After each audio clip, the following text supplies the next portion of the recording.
Fallacious Spargo can deliver more hogers on the sprint podium yesterday. There has never been two Aprilias on aim here this weekend. You feel if he does take victory today, that would finally banish the demons and win for these riders heading into turn one. So very easy to lose your braking mark. They've really found something, haven't they, off the start. We saw it from Pecco, Bagnaia and Jorge Martin in particular. It's lights out and we are racing in Catalunya. It's another superb launch. There is big contact. We've got four or five riders down at the first corner. No! Becky's down there. Marco Bezzecchi is down. A Prem bike there, which clearly Zarco, because you can see Jorge Martin there. So in that incident, or the combined, these riders are recognising, Matt, that they've got 5 minutes to ideally to try and get back, or just to try and get their bikes back. May well be wrong. There's so much to try and keep an eye on there. These are the riders that escaped all the chaos. Contacting to Zarco, and then it's just skittles. Down go Bezzecchi, down goes Alex Mark. Bagnaia launches it. And Binder, it's Binder that runs over the leg of Bagnaia. I thought it was Binder. He's certainly conscious, as you can see on the bottom of your screens. That was the one kind of accident. The gain gets clouted in the first corner, just as he was in the sprint, and then it's just temping bowling. As we mentioned, broken bikes can be fixed.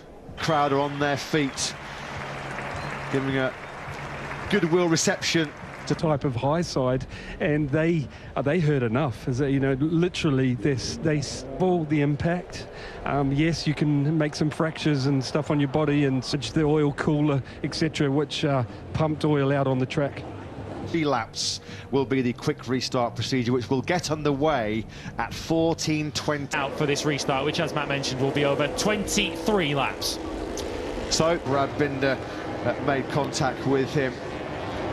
I think we're just hearing them. He's in the medical centre, out of the Grand Prix, on board with Augusto Fernandez, who pulls up into his position.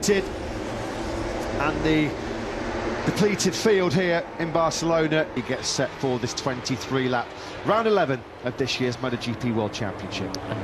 If you are just tuning in, of course, the initial start was red flagged after a multiple ride. We are racing.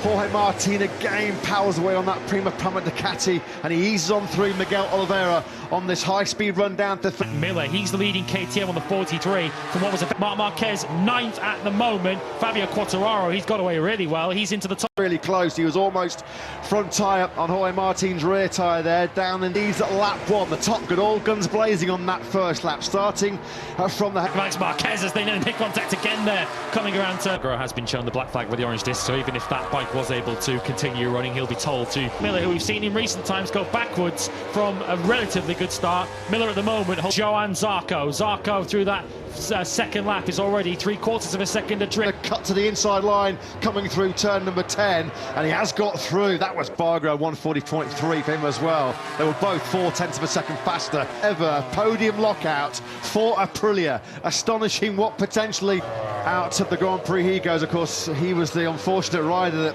ran more than capable hands of Miguel Oliveira. Not a good lap for Marc Marquez last time around. He further back, he was up behind Quartararo and Marquez, and that is where Marc Marquez lost a chunk of time. The tyre that he's had to run for this restart, but Bezzecchi struggling in this race. He's down in 13th now. Last time out there into turn 5, his lead is down to 0.3 of a second over Oleh Spargo. Still a long way to go. At the moment, Vinales and Lace. That was the other thing I was going to tell you. The wind has really got up. I'm waiting to see some instant. Spargo. There is Oliveira then on course for what would be his first Aprilia to move through into the top 10. Marquez then relegated to 11th, but Quartararo doing good. The inside of his former Moto3 title foe, Jack Miller. This is the back. To Oliveira in the sprint yesterday, the fact that he's already plummeting back towards the Ducatis behind before he front tyre. I feel like it's going to be a painful second half of the race for Marc Marquez, who's out on the soft rear tyre. Way of Ralph Fernandez. He's the third rider that's experienced tech gremlins.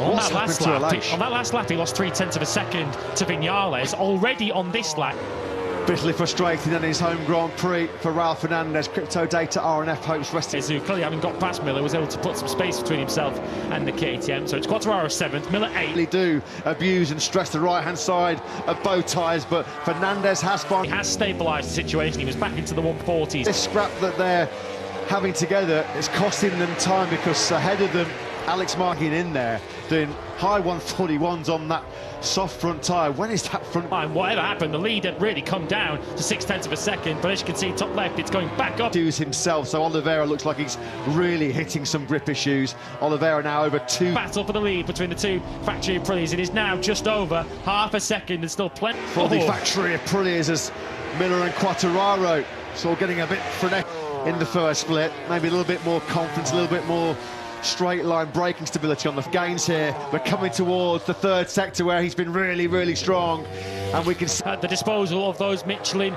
medium tyres as they come onto the start finish straight. There will be 5. And stressing the right hand side of your rear tyre, and the Lace Espargaro hand over fifth. Well, here we go then. What's going on? It's Mazzarco and Oliveira, isn't it? The battle that's raging for 4th place. Aprilia now into top gear, 355 kilometres an hour. This is where he passed Bagnaia yesterday to win the sprint, and he's on the inside of road. Did through sector 3 now already in the blink of an eye. Into trouble for that shortcut, not losing enough time. And to make that same mistake again. Is that's the mistake you make once in your Grand Prix career? Here is Jorge Martin. This will be a welcome boost. He can relax. Last year when he celebrated too early, he goes in hot though, doesn't he? He's going to be giving to collect 4 World Championship points. 1 lap and a half to go then. That's all that stands but against Pecco Bagnaia, as Luca Marini is getting the better of the inter-team battle at Aprilia Aprilia team as well, as they are well set for an historic developing and bringing towards the front of MotoGP. It's about to take a Barcelona. It's an historic Aprilia 1-2 as well. Lace Espargaro wins his home Grand Prix. Oh, is 4th. 3 Aprilias in the top 5. The factory Aprilia garage as Lace Espargaro is your sprint and Grand Prix winner here.